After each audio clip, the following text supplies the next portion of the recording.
সংসদে আরেকটি কথা বলে যাই, 52% মানুষকে পেছনে ফেলে নতুন বাংলাদেশ রচনার কোনো চিন্তা যদি কেউ করে থাকে সেটা কখনো সম্ভব না, কোনো দিন সম্ভব না। ছাড়া যদি শেখ হাসিনা ছাড়া বাংলাদেশ চালানো কারো পক্ষে সম্ভব নয়। জাতীয় সংসদে আওয়ামী লীগের নিষিদ্ধ করা বিলটা উত্থাপন করা হয়েছে, ওটা এখনো পাশ হয়নি এবং আমার বিশ্বাস এটা পাশও হবে না, কারণ বাংলাদেশের জন্মই দিয়েছে আওয়ামী লীগ এবং বাংলাদেশের 90% জনগণ আওয়ামী লীগ। 90% এই কারণেই বলছে, আরো 80% তো একদম কমপ্লিটলি আওয়ামী লীগ। আর সাধারণ যারা মানুষ ছিল কোনো দল করে না, তারা কিন্তু এখন আওয়ামী লীগ, কারণ মানুষ এখন খুব অসহায় জীবনযাপন করতেছে। দেশের যে অবস্থা, তেলের অবস্থা, সমস্ত কিছু সংকট, সাধারণ মানুষের হাহাকার চলতেছে এবং আমার বিশ্বাস আওয়ামী লীগ ছাড়া যদি শেখ হাসিনা ছাড়া বাংলাদেশ চালানো কারো পক্ষে সম্ভব নয় এবং যারা নিষিদ্ধ বলতেছে এই নিষিদ্ধ কোনোদিনই হবে না।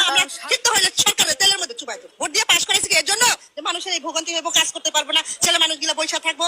এইভাবে যদি দেশের ভোগান্তি হয়, আমি একজন অসুস্থ মানুষ, আমার পা ভাঙা নিয়ে আমার এখানে আসতে সিরিয়াল দিতে হচ্ছে ভোট 6টার সময়। এটা কি সম্ভব? দিন দিন এরকম সম্ভব? তেলের দামও বাড়াইছে, তেলের এরকম সিন্ডিকেট করতেছে, এটা কোনো মানে হয় না। একটা কিছু করুক, তেল তো নাকি বারবার বলে যে পর্যাপ্ত আছে, তেল থাকলে নাকি খাওয়ার জন্য রেখে দিছে, এদের বাড়িতে নিয়ে যাবে, সেগুলো কন্টিনিউ করে ফেলাক। এখন এই যে 12টা থেকে কেন দিব, সবসময় আগের মতন করে দিই, এটা কেন করবে? এই যে মানুষগুলো, এই যে পুরুষ মানুষগুলো, বিশেষ করে আমরা নয় মহিলারা গৃহিণী, এই পুরুষগুলো কাজের পুরুষ না, আর 1 ঘন্টা পয়সা থাকলে 1000 টাকা করে যদি লস হয়, এক একটা পুরুষ 5 ঘন্টা করে পয়সা থাকে, এই সরকার কি দিব? এই লস দিব সরকার? হ্যাঁ, সরকার কি এই লসটা দিব? সেটা সরকারকে যদি সংসদ পার্লামেন্টে নিষিদ্ধ করায়, আওয়ামী লীগ অসীম কালো নিষিদ্ধ হবে না, আওয়ামী লীগ আগের চাইতে শক্তিশালী হবে।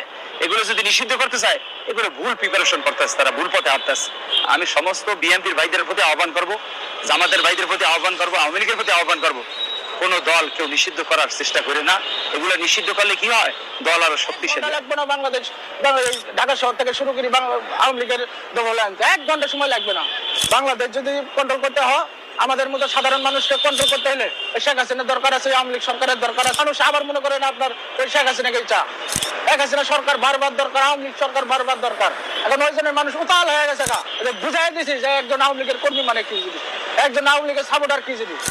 বর্তমান যে নৈরাজ্য সৃষ্টি হয়েছে বা বাংলাদেশ যে ধ্বংস দিকে গেছে গা, এটা আমরা ভাবি চিন্তেই আমাদের পিঠ দেয়ালে ঠিকই গেছে গা। বর্তমান দেশের পরিস্থিতি হিসেবে মনে করেন আমরা সাধারণ মানুষ যে মনে করেন বাংলাদেশে আছি, বর্তমান যে নৈরাজ্য সৃষ্টি হয়েছে বা বাংলাদেশ যে ধ্বংস দিকে গেছে গা, এটা আমরা ভাবি চিন্তেই আমাদের পিঠ দেয়ালে ঠিকই গেছে গা।